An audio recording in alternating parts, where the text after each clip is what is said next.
All right, Week 13, Sunday afternoon football. Obviously, a few games during the week with Thanksgiving and Black Friday, so not as much volume on Sunday as we're used to, but definitely a lot to talk about. That Rams-Panthers game was cinema, and the later slate, although it was dull, there was a lot to take away and a lot to talk about. We'll get into all of that today on the episode. Thank you so much for being with me. If you haven't already, please like, comment, subscribe, because you know the drill. It's JV on the JV show for the Week 13 Sunday afternoon recap. I want to shout out my sponsor real quick, Big Third Down Shop. If you haven't checked them out, please do so. The link is in my bio. They hit me with a bunch of real cool NFL branded hats for the season, including this JV show one, which is embroidered, by the way. They're phenomenal quality. They fit great. So go get yourself dripped out for Christmas with whatever NFL team you support. They got it all. Now let's talk football. Let's get to the meat and potatoes of the episode. Niners 26, Browns 8. I think we got 4 or 5 games we're going to cover today. And anything not covered is obviously in tomorrow's episode, Monday Night Football, Sunday Night Football, and the rest. But let's hit Niners 26, Browns 8. Bounce back game for Brock Purdy, which was great to see. You know, I think we're at the point where we know who Brock Purdy is. Been in the league long enough. I don't have too many questions about his performances anymore. Kind of know what to expect. An off night against the Panthers, I would say, with 3 interceptions. Good to see him rebound against a challenging defense in Cleveland. And we'll talk about Cleveland's roster right away. But I thought today Brock did well. Seemed pretty confident back there. Made a few really nice reads, few nice passes. They executed offensively. They capitalized on their turnovers. They played a pretty clean game, I would say. Nothing I'm going head over heels for. They didn't do anything crazy. It was the Cleveland Browns. I did expect a W here, but it was a good all-around game from Brock Purdy. And from this Niners team, I would say, look, they're 9-4. And I think looking over this Niners season as a whole, all things considered, obviously, the 49ers making the playoffs is an overlooked achievement. I really do. I think when you look at their injuries, right, this is one of the most impressive seasons I've ever seen from a team with what they've had to overcome. 2 all-pro caliber players on defense on IR for the season. Michael Williams on IR, first-round draft pick. They cleaned house during the offseason. A lot of their vets left. A lot of core guys that have been there for a while departed. They've had a quarterback rotation. The weapons on offense have been in and out, very inconsistent. Brandon Ayuk doesn't want to play a snap of football for the team, which is a joke. I find him completely ridiculous in the way he's gone about the situation. I've heard stories he didn't want to go to do his training or whatever the situation was. Absolutely embarrassing. And they're still 9-4. And Salah has this defense in elite shape, and Shanahan is still producing with whatever he's working with on a weekly basis offensively. This 49ers team has been really impressive all year long.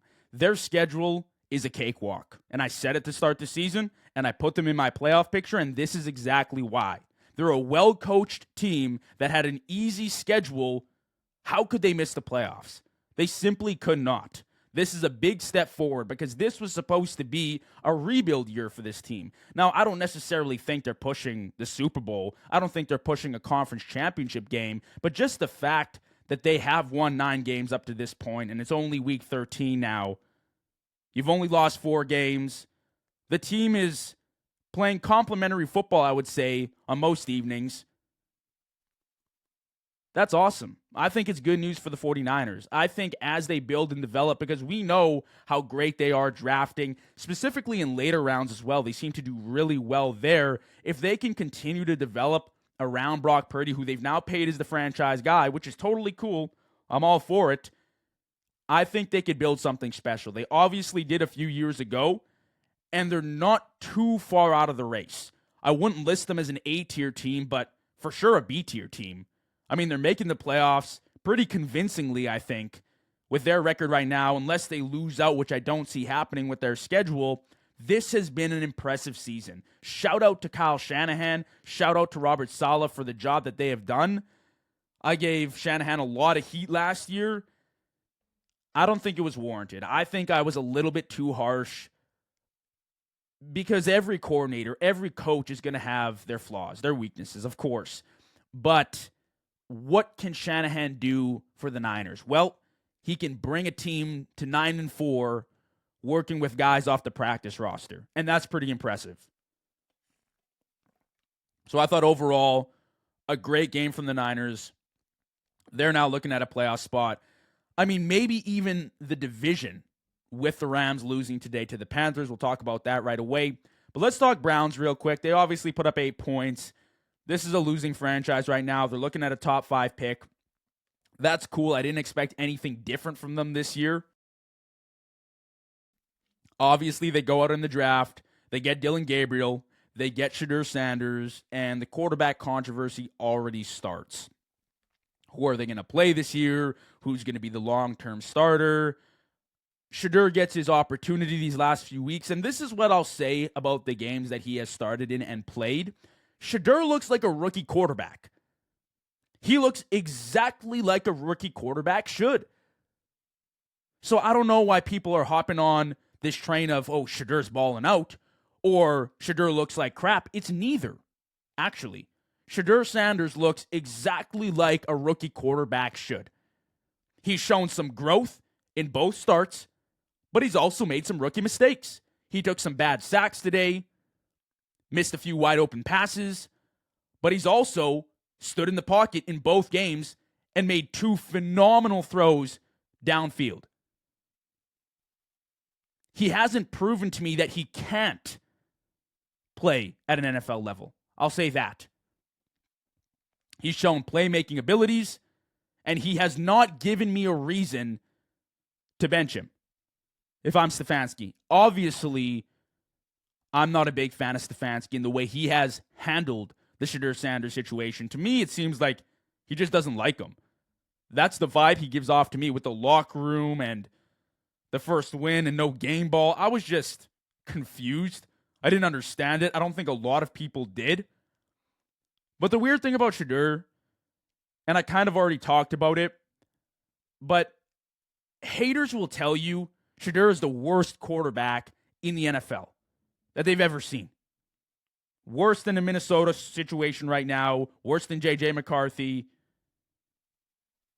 that he's trash. He's 33 out of 32. Fans will tell you he's had an amazing 2-game stretch. Neither of those are true. Neither. He's not an A-plus quarterback right now. He's also not a D-.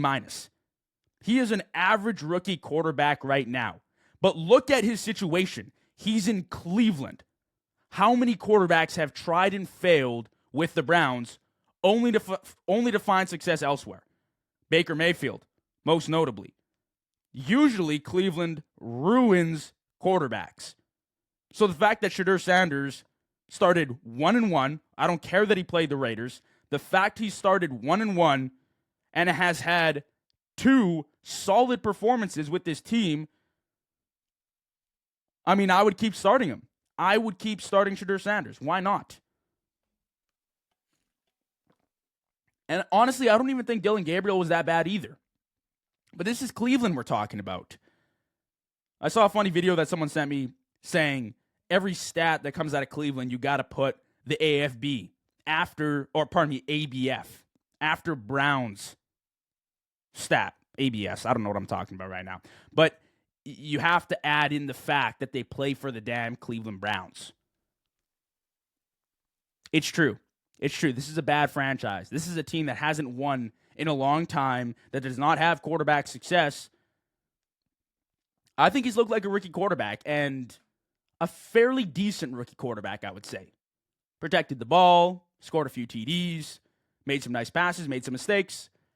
Let the man grow. Let the man grow. He'll be fine.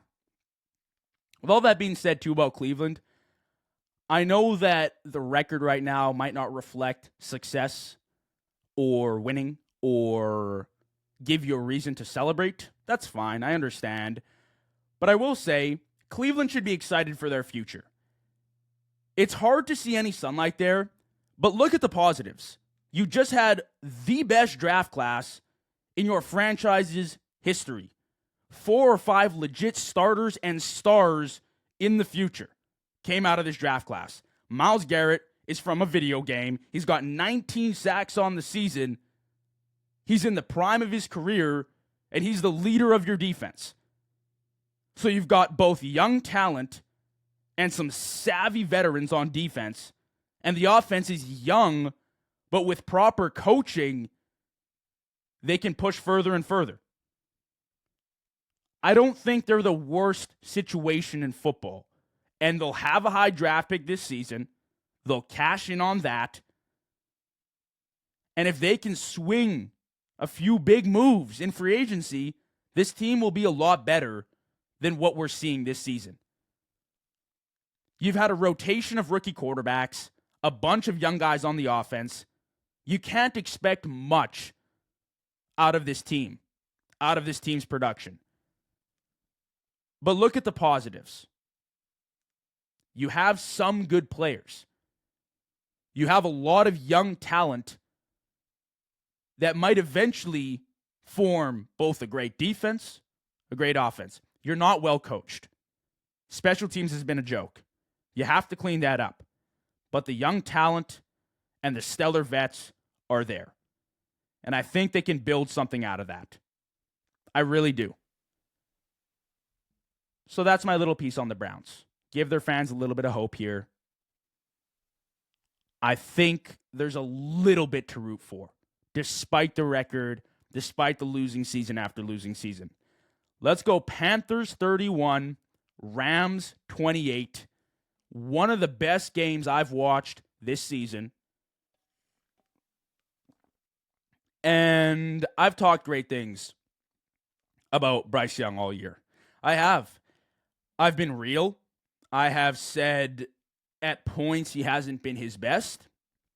But when he succeeds, you will hear it from me. Because ever since entering the league, he has caught so much hate for random reasons. For showing up in Carolina, a bruised and battered franchise that was not ready to support his development, and he stunk. It's like, what did you expect, right? You need to support him a little bit. You need to give him a target. You need to give him a defense. The guy's not going to do it all by himself. He's like 5'9". With all due respect to Bryce Young. So now that he has the team, he's had some better performances. He's been a little bit more consistent, but I would say his peaks, his high moments have been stellar. And watching this year and evaluating his game, it's very clear to me that Bryce Young is a confidence-driven quarterback. That's the only conclusion I can draw. He is slapping his haters back in the face. 830 yards, 7 touchdowns, 2 interceptions in his last 3 weeks. And he's 2-1. He led wins this year against the Rams, Packers, and Cowboys. But he's also very inconsistent. So you can't say he's a franchise quarterback yet, but when he is in rhythm, he is a legit starter in the NFL. And at his best, he's pushing to be a top 15 quarterback in the league. At his best. We're talking peak right now. What we saw today was very close to that, I would say. Now, the negatives about Bryce Young. He's yet to show me he can pull himself out of the dirt, out of a hole he dug himself into. That's a problem because things won't always go your way in the league. I need to see Bryce Young, rebound mid-game sometimes from a poor drive or a poor quarter or a poor half. They're going to happen. It's the NFL. You're not always going to be perfect. Even the greats have had bad days. But Bryce Young, it seems like the second things don't go his way, it just crumbles. Not emotionally. He doesn't freak out there. He's not whining or crying, but just his performance dips. But I would like to emphasize the second he gets confidence, the second he cashes in on a big throw, or he gets in rhythm with a few nice passes over the middle, he's a completely different quarterback. 40-yard bomb for a touchdown in the rain against the Rams. Then a 4th down, game-winning touchdown to Ted McMillan for 35 yards. That is Bryce Young in rhythm. That is who the Panthers drafted first overall. They need to give him another year because he's clearly showing growth, and there's an opportunity he can be the franchise guy. He's just got to be more consistent. That's it. And the way this offense runs right now is feed Rico Dowdle, feed Chuba. Offensive line is great. We'll talk about the team right away as a whole. And the defense has been successful this year, I would say. They've exceeded expectations. So if they can lean on the run, get Bryce in rhythm with a few quick passes, get him feeling good, get his performance up early, they can get some high-quality football out of Bryce Young. And I don't think there's anything really missing from his game. He can do a lot of great things. You know, he can throw over the middle. He can hit the deep shot. I wouldn't say he's an inaccurate quarterback. It's just the inconsistencies. Like, he'll have really bad days where he is inaccurate and he misses throws and he'll turn over the ball. But it's not that he can't do those things. You know what I mean? Like, when you watch J.J. McCarthy, it's clear there are some things he just can't do right now. Bryce Young has shown me he can do all of those things. It just, can you repeat it game after game after game at a consistent level? That's how you become the true franchise guy. I say they give him another year. You have nothing to lose. You're not in win now mode. But I will say about the Panthers, Carolina's been the most underrated team this season. Bryce Young is evolving. That whole offensive line is underrated. Rico Dowdle and Chuba feast behind their blocks, and they've held a clean pocket for Bryce Young for the majority of the year. Their weapons deserve way more love than they get. Ted McMillan is already a superstar, and they have a young group of playmakers who have shown up at different points during the season. The defense is outperforming expectations. Derek Brown was a beast against the Rams.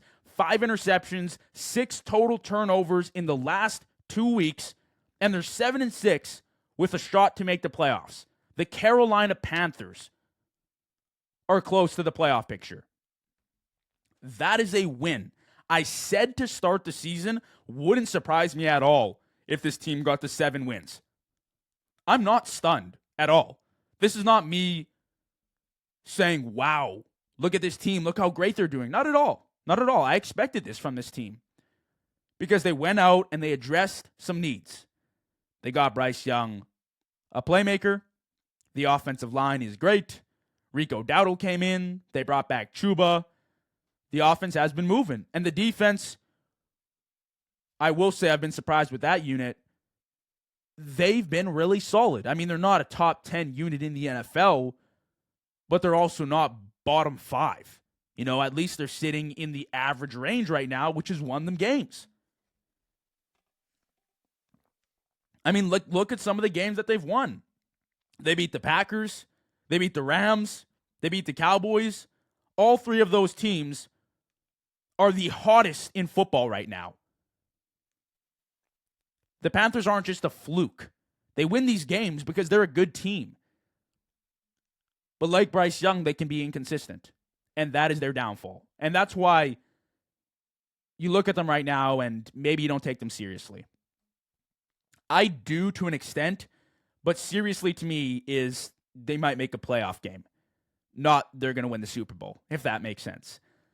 The Rams, I don't think the Rams didn't take Carolina seriously, if that makes sense. Like, I don't think they went into the game thinking this was going to be a breeze. Sean McVay is one of the best coaches in the league.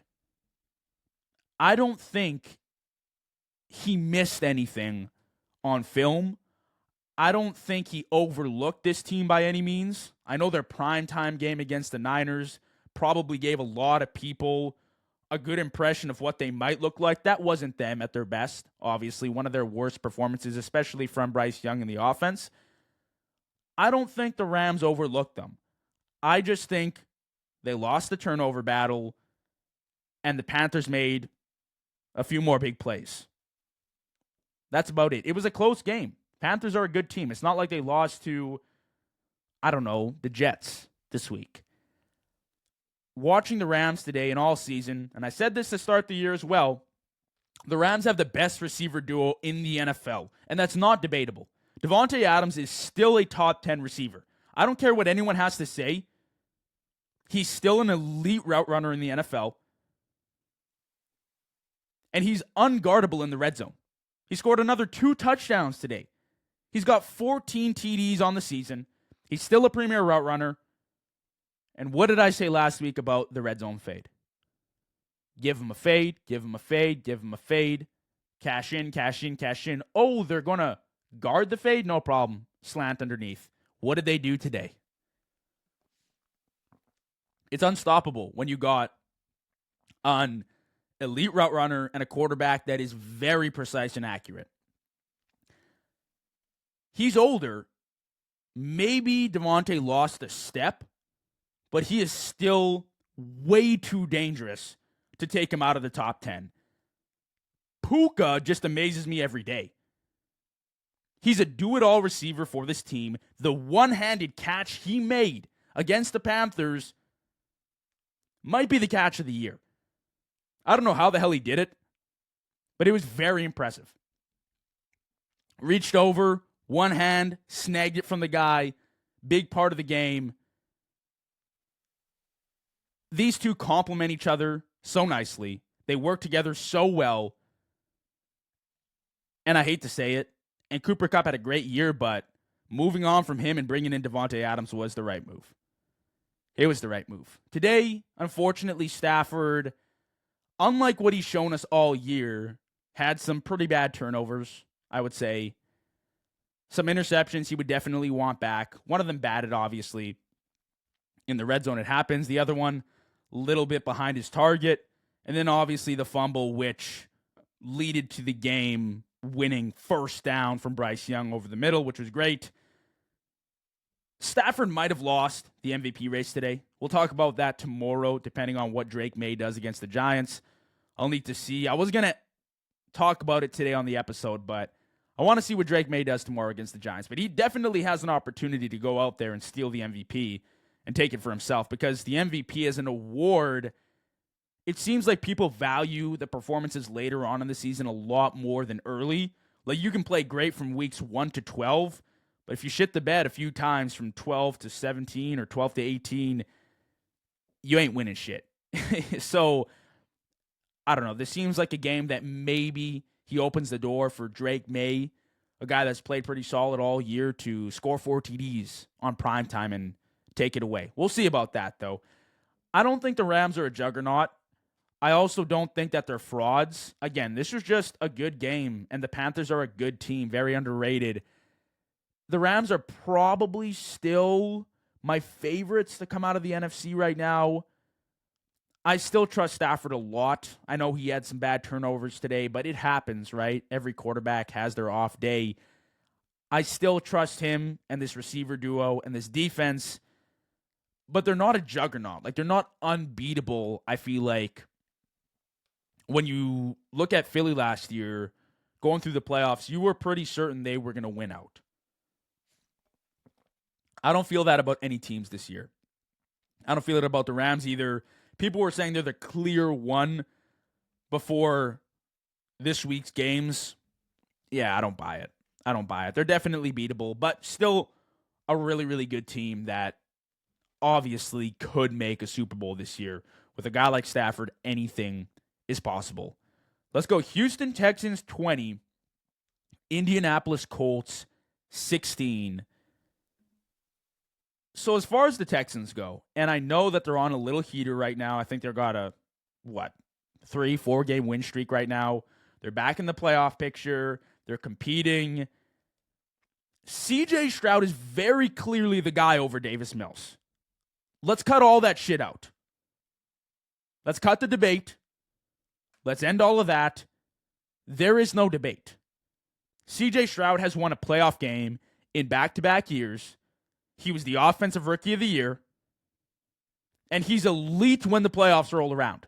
Every single season. I will admit, I don't think he's been elite since his rookie year. It seems like he's taken a step back. that could be due to the offensive line. He also might have just had a really good year. He might also just be figured out by some defenses. I don't know. To me, he's leaving a little meat left on the bone.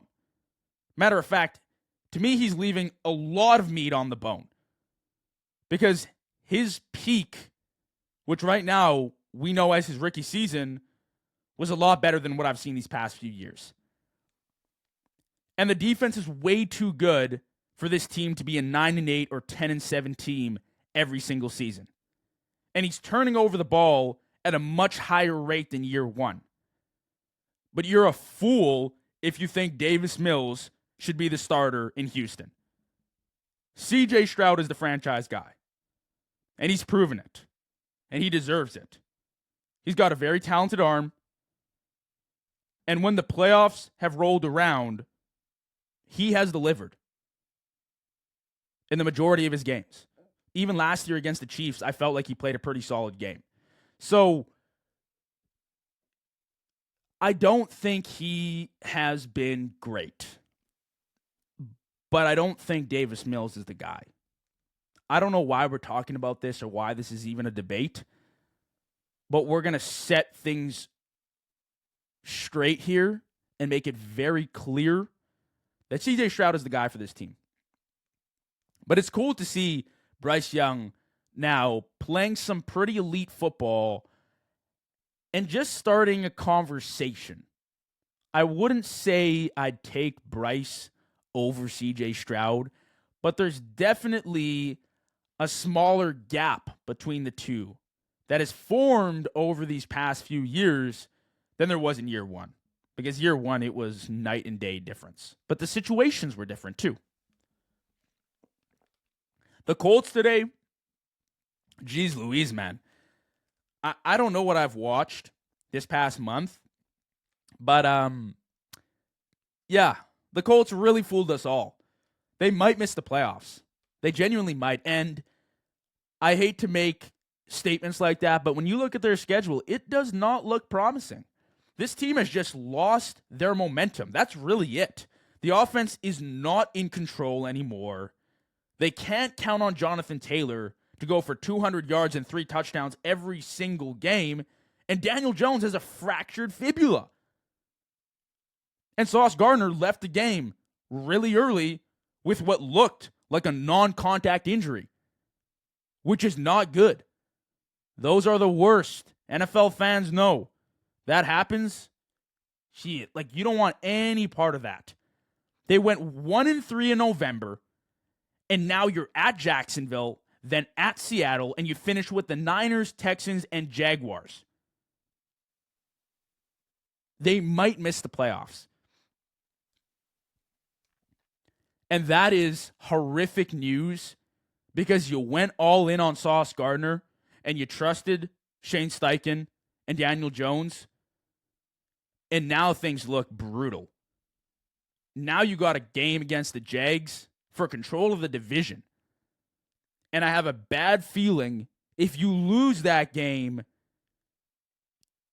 they will spiral out of control. Just like Sam Darnold when he lost last year to the Lions.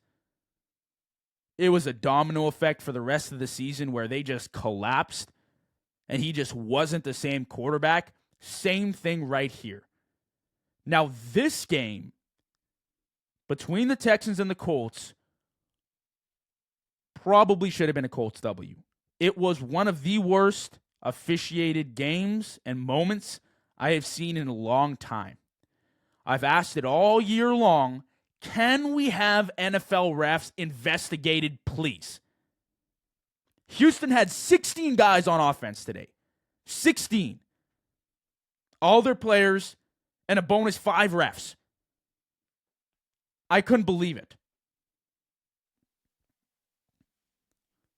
Houston had their entire offense and all the stripes playing for them. I was blown away. How do you not call delay of game on CJ Stroud? I could have watched all the games today, filmed the episode, and the ball still wouldn't be snapped. Still. And then the audacity to call a pass interference on the same play to set Houston up in scoring range. They're either betting on the games or they've been instructed to rig the games by the NFL. One of the two. I've never been a fan of blaming the refs, but this league is way too good to have poor officiating like that. I understand a close missed call. I understand even a big missed call once in a while, but every single week, the same story wrapped up in new wrapping paper? I don't understand. These are the same refs that can make that bogus call in the Super Bowl. That's what I don't get.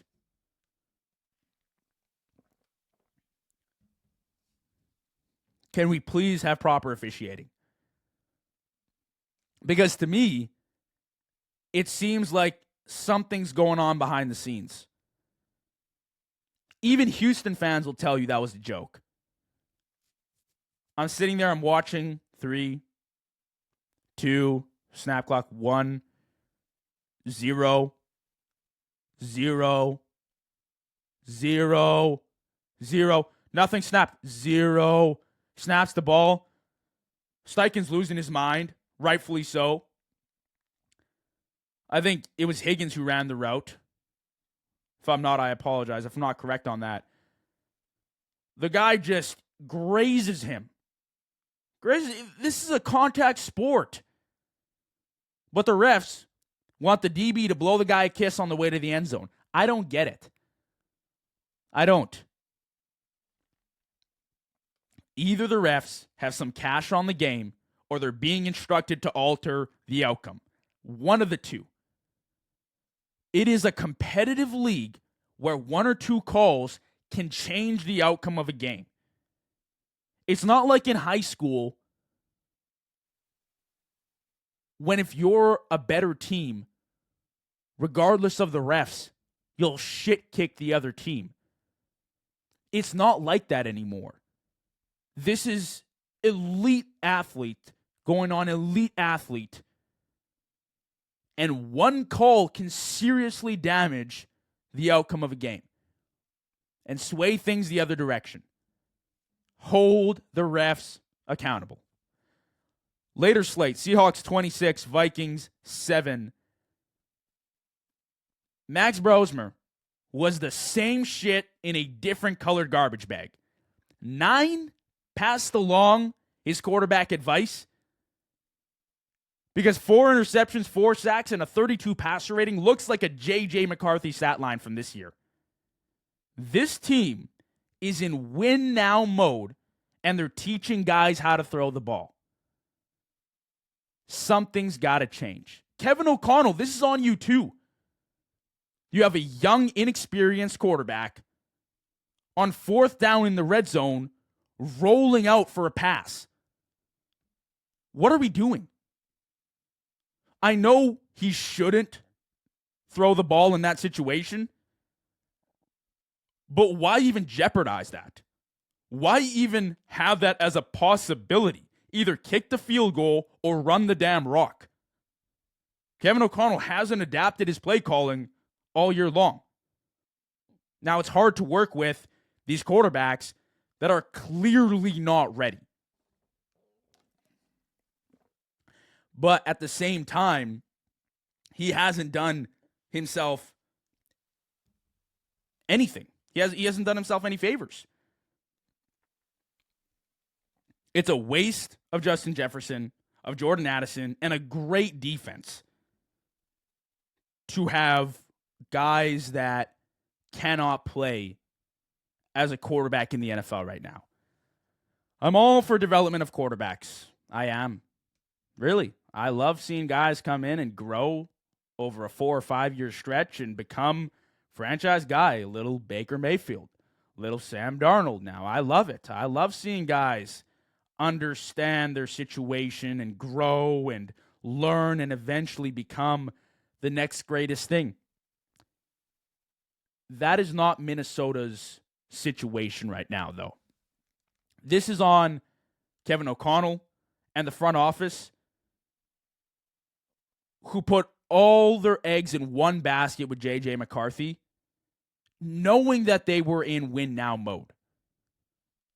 I was high on J.J. McCarthy. I'm always high on rookie quarterbacks because I don't think it's fair to bash them until we've seen what they can do at the NFL level.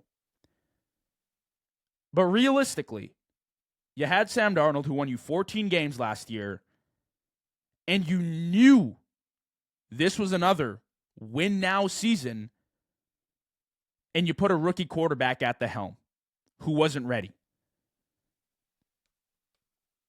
That's a management coaching thing to me. That has nothing to do with JJ. He just is who he is. And Justin Jefferson, geez, I feel bad. Like I don't, because he's making $40 million a year.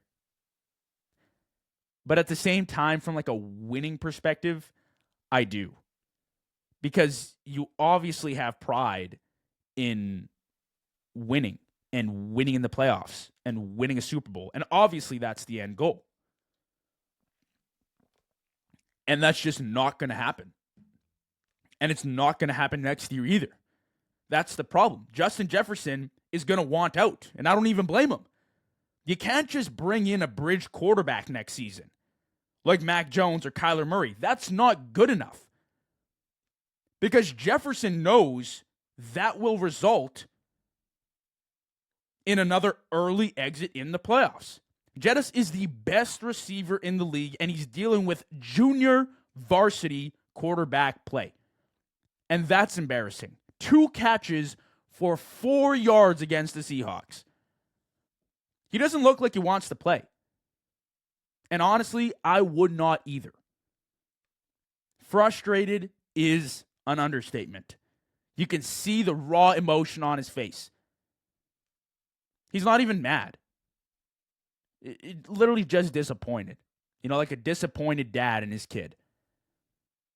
You're not angry anymore. You've said what you needed to say. You have corrected and corrected and corrected. But at this point, it's just pure disappointment. He has every right to be angry. I was watching the pregame show today with Randy Moss. And he's like, yeah, I'd be gone.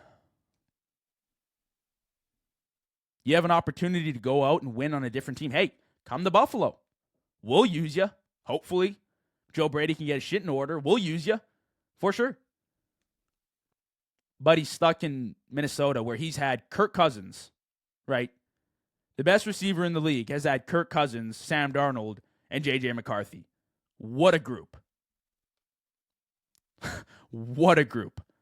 And Josh Dobbs when he was on a tear for like 3 games. And Seattle today, I mean, yes, they won the game. That's not a flex. The Vikings are a hot disaster right now. But what I did learn today, and I've kind of known this for a while, but I think today kind of solidified it. I don't trust Seattle with Darnold until I see them win a game in the playoffs. I need to see it with my own eyes. Their defense is unreal. Mike McDonald, mastermind. But is Darnold elite? Is Darnold reliable? It's not a coincidence that we've seen him crumble in big-time game after big-time game. Last year, the Lions, and then the Rams in the playoffs. This year, game-losing pick against the Bucs. Then a terrible game against the Rams. And then today he took 4 sacks and finished with a 67 passer rating. Don't get me wrong. He's a good quarterback. And he's revived his career. And he can take any team to the playoffs. Well, not any team, but he can take a good team to the playoffs. But when you get there, can he win? I don't trust it yet until I see it. And I'm willing to be wrong, but I'm not betting on a guy that time and time again has not done it. Like I said a few episodes ago, I was willing to write last time off. First playoff appearance, it happens. Wasn't just Sam Darnold. Minnesota crumbled as a team. But then I watched the Rams game and I was like, yo, it's not a coincidence. This is odd. You know what I mean? So I don't know if I trust them. I don't trust the Colts right now. I don't trust Seattle. I don't trust anybody, to be honest with you. It's a weird year in that sense. Last game, I saved the best for last. Bills 26, Steelers 7. Now let me say this first. Let me preface. I am happy we won the game today. I am. I was happy our defense showed up to play. I was happy we ran for 250 yards on the ground, and we were successful in that aspect of our offense. I am happy we are still in the playoff picture. I'm happy. I still think Buffalo's done for. We are celebrating a win over the Steelers saying, we're back. Cut that shit out. I don't care about regular season wins. I don't care that we're beating the Steelers. I care that we played a brutal first half of football. We cannot pass the ball because Gabe Davis and Brandon Cooks are in our receiver room. Josh Allen is a guaranteed 1 to 2 turnovers per game at this point. And our defense, although it was phenomenal against the Steelers, is still inconsistent. And I don't trust our coaching staff. My emotions will not change game by game. They won't. My thoughts on this team never fluctuate. They've been the same all year long. I've said from week one, we don't have the team. We don't have the weapons. We're too inconsistent. We're too Josh Allen reliant. A win over the Steelers, where we looked like one of the worst teams in the NFL in the first half, is not impressive to me. I hate to be a Debbie Downer. I hate to be this guy that comes in here and only says negative things about his fan base. Here's the reality. What are we playing for? Because when you watch the Bills, it is very clear we are not a Super Bowl caliber team right now. We have not played like it for weeks. And the last few weeks, I've been embarrassed.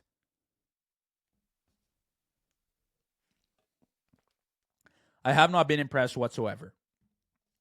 Josh Allen, I love you, hasn't been a top 10 quarterback this year. Statistically, eye test, you name it. I don't necessarily blame it on him. I mean, obviously he's turning over the ball, but legitimately, I could do better out there as a receiver. I'm not happy. I'm not satisfied with this team. I want to see a Super Bowl. And that's always where my mind is at with the Bills. That's always the measuring stick. Are we ready to win a Super Bowl? Not are we ready to beat the Steelers in Week 13. The Pittsburgh Steelers, who are always average at this time of year. That's my 2 cents. I don't have much else to say. Joey Bosa, Benford, big day. Great. Appreciate you guys. That was an awesome defensive performance. Shout out to McDermott's defense. Seriously. I'll praise them real quick. The Bills' defense won us the game today. I don't think I've said that in a very, very long time. You know how often I say that about Philly? A lot. You know how often I say that about the Texans? All the time. Never say that about Buffalo. So that is great to see. Unfortunately, I would crap my pants if we played New England like we did in the first half. I think it would be all over. That's just my opinion. We'll see. We have them in a few weeks. The Steelers. Oh, it's awesome to end on this.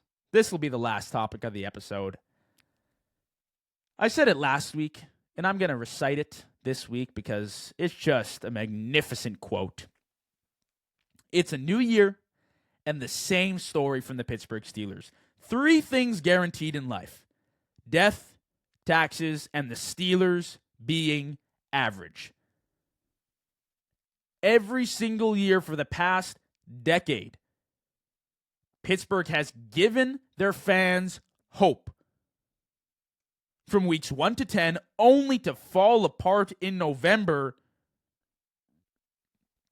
And by Christmas, it becomes very clear they're a wild card knockout. We're almost there, ladies and gents. We are almost there.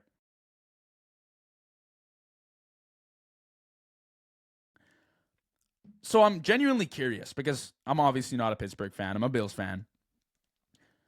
Are Pittsburgh fans tired of going to a wild card game every year and losing? When is a change going to come? When is ownership going to say, we need a drastic change with how our team is run, with the identity of our offense? They have no playmakers. They have nobody besides DK Metcalf. Aaron Rodgers looked terrible today. Obviously nursing an injury as well.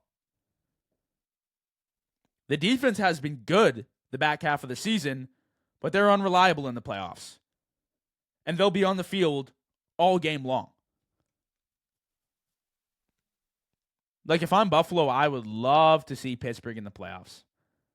I would just absolutely love it. I view Pittsburgh as a bye week in the playoffs, because that's their Super Bowl. Mike Tomlin's Super Bowl is make the playoffs at 9-8 or 10-7. I've seen this AI video going around of Mike Tomlin talking to his team, and I urge you, I strongly recommend you to go check it out. And Mike Tomlin in the video, he's like, listen, guys, I know we lost today, but that means we're one step closer to 9-8 in a wild card knockout. And I just lose it every time. It's true, though. For the past decade, this team has been average. And they always are just good enough to be relevant, but nothing more. And they never get a top 10 draft pick, because they're always in the playoffs, but they're just like a pylon. You know what I mean? It's just like you have to face a pylon. You just move right by it. They're a placeholder, because a 7th seed is necessary for the playoff picture. That's all it is. If Pittsburgh's happy with that, cool. Let them be happy. But I wouldn't be satisfied. I would be calling for change right now. That's just me, though. That's a wrap. Sunday football. Thank you for sticking with me. Like I said, a little bit of a lighter episode today as far as volume goes, but still a ton we got to talk about. Monday night episode obviously coming tomorrow, so stay tuned for that. In the meantime, please like, comment, and subscribe. Means the world. Have yourself a wonderful sleep. Take care of yourself. Have a great Monday, and I'll catch you tomorrow after Monday Night Football. Peace out.